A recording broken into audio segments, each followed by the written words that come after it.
Fito ambin'ny folo janoary taona 2024, fito ambin'ny folo janoary taona 2024, feno efa taona 4 androany ninokanana ny kianjan'ny démocratie etsy Ambohijatovo sy navelan'ny Front des opposants pour la libération de Madagascar na folma amin'izao moa izany fa nisy nietsika izay nitanterahan'izy ireo tamin'ity androany ity tetsy Ambohijatovo. Nanao fanadihadiana Vola Ravoavy naka ny sary kosa Mamy Rasoanaivo.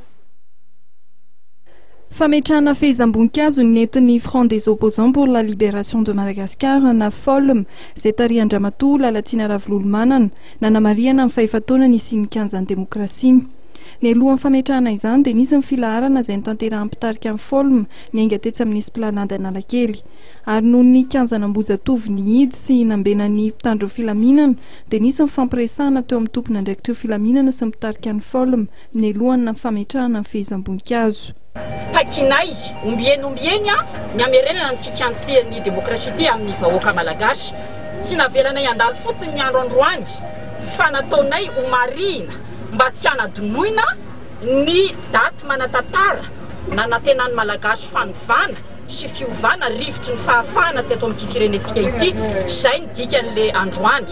Efa nilazainay fa zay tsy anakorotana, efa nilazainay fa zay tsy niantso vahoaka be ho avy eto androany fa nirinay andre anjara tamin'izao ny malagasy tia tandrazana rehetra. Hitanareo fa tsy sany olona inona ny antony dia apetrako amintsika mpanao gazety ho reny ny malagasy rehetra hoe mifandanja ve zao mpitandro filaminana 4 camion miaraka mikasika manao masika manakana manidy an'ity toerana ity zay toerana tokony hiverina amin'ny vahoaka zahay 12 menada sy 15 menada no hitanareo eto mahatsiaro izany nalavo ny malagasy rehetra tamin'ny tolona ho an'ny demokrasia.